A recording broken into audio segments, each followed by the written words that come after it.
and you just start to survey all of the thoughts and opinions that you've collected throughout your life from other people that are literally crocheted into the crevices of your mind, and then you start to think about what you want and who you might have been when you were at your most free, and seeing that those things don't align, knowing that you have power in how you choose to act from that standpoint, it becomes a way to dissociate from that mental inner chatter, from that part of us that just wants to judge and wants to keep us restricted and wants to keep us not free. Caring about other people's approval will make you their prisoner. Everything you see in other people, you see in yourself, vice versa. Life is this inextricable mirror that we cannot escape from. Really, at the end of a lot of finding your voice and navigating self-doubt and being able to go through the flux of emotions is seeing where we are limiting ourselves, looking in the mirror and asking where the control really comes from and why we feel the need to control ourselves, why we feel the need to micromanage every aspect of our lives or micromanage ourselves, making sure that we stay in line and we don't fuck up and we don't say the wrong thing, instead of just being radically accepting for who we are. Testing 1 2 3, testing 1 2 3. But you're awakening already, right? It's already happening. That's why you're here and why you're listening. Nothing is broken in your world. Nothing needs to be changed. Nothing needs to be different. And yet everything is constantly changing because it is the inevitable nature of that which is eternal.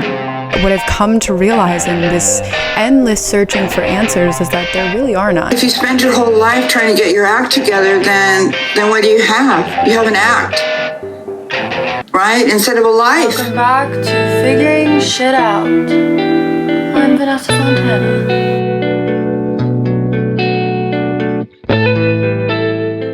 This episode is going to be about finding your voice and navigating self-doubt. Learning how to speak your truth is not an easy thing because we grow up with ideas in our brain of who we should be, what we should be, and it can be such a struggle to find a voice, to know that that is your voice, especially in the background of subconscious and the background of all of the voices you may have grown up hearing. We grow up hearing stories. We grow up learning stories. We grow up learning from other people, watching other people, looking at how they are and comparing ourselves to them. We grow up with the conditioned behaviors and beliefs that our parents gave to us, and try to find our way through it all by taking it on, then looking at the world through this lens of perceptions that might not even be your own, telling yourself a narrative that just isn't true,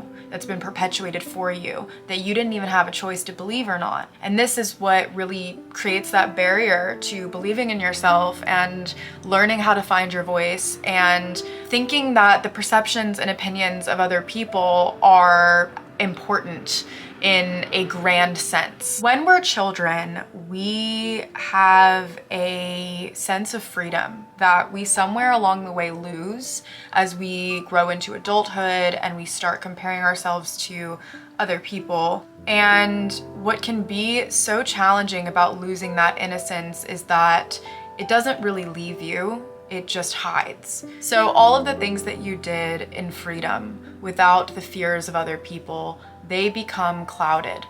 In judgments and fears of judgments, we start to hide, we start to bandage things up, we start to make fun of ourselves or put other people's feelings about us at the center of our world rather than what we want. We start to look at the gazes of other people and imagine what they would say if we acted out of what we really want. And it can be so challenging when you forget what it was like to be a child and what it was like to have freedom, to have a voice. It's hard to remember the things that made you so happy as a kid and not be able to be in touch with them. And it's hard to sit with the discomfort that comes from cognizance of other people's perceptions. The way that we can overcome the need to please others and the need to make others feel satiated before making ourselves feel satiated is really by being in touch with that inner child inside of you, the part of you that wants to act out of creative callings, the part of you that wants to express, the part of you that gets happy when little things happen. You become distant from the true nature of yourself. If you lose the part of you that doesn't take life that seriously, you lose all the freedom that's within that ability to not take life seriously. The world is endless. It is filled with boundless opportunity, and it is fun, and it is discovery. And you grow up and it all becomes so jaded, it all becomes so regular. But does it have to be? Is that just because of everything we are told, everything we're conditioned into? As soon as we start going to school at 5 years old, we are given rules and boundaries and told what good looks like and this is what bad looks like. You know, those boundaries, those constrictions, they follow us throughout our lives, and they limit our freedom. They limit parts of us that we once were in touch with. They can drag us down and bog us down. But it's important to remember that that child is still within you, and that child still wants to be expressed, and maybe it can't anymore. And as we grow, we become wiser, but there is part of you at one point in your life that wasn't scared to speak. There was part of you that wasn't scared to express or to run down the road with your hands in the air. There wasn't any constriction, there wasn't any fear, or if there was, it was a very small amount. So much about navigating self-doubt and struggling to speak up comes from a sense of shame that who we are is not okay. And it really starts with being able to radically accept yourself first for all parts of who you are, for everything that you want, for what you desire, owning it, being okay with it, accepting it. And that also means accepting the bad parts, the fluxes of emotions that you go through, and realizing that it's okay to feel those things. It's okay to go through the ups. It's okay to go through the downs. We're gonna have rises and falls, and it's gonna be wonderful, and then it's gonna be sad. And through it all, we have to remember not to take it so seriously, not to saturate ourselves in the perceptions of other people, not to saturate ourselves in expectations that other people might have for us, or expectations that we are putting on ourselves. It feels like so much of the time we are under this enormous pressure. There's this weight that's sitting on our shoulders. There is this inner voice that never shuts up. And you take a step back and you realize where you're blaming other people or other things or systems where they're maybe really not to blame. And you just start asking yourself, is this true? Like, do I actually have to do this thing? Is this person actually going to be upset at me if I say no? Is this thing going to fall apart if I don't show up right now, right here? Or can it wait 5 minutes? All of those things you just start asking yourself, and you start realizing how much unnecessary pressure you put on your own shoulders, and all from conditioned beliefs that you might have once had when you were a child, or what your parents said, or what they wanted from you, or what other people wanted from you. And you just start to survey all of the thoughts and opinions that you've collected throughout your life from other people that are literally crocheted into the crevices of your mind. And then you start to think about what you want and who you might have been when you were at your most free, and seeing that those things don't align, knowing that you have power in how you choose to act from that standpoint. It becomes a way to dissociate from that mental inner chatter, from that part of us that just wants to judge and wants to keep us restricted and wants to keep us not free.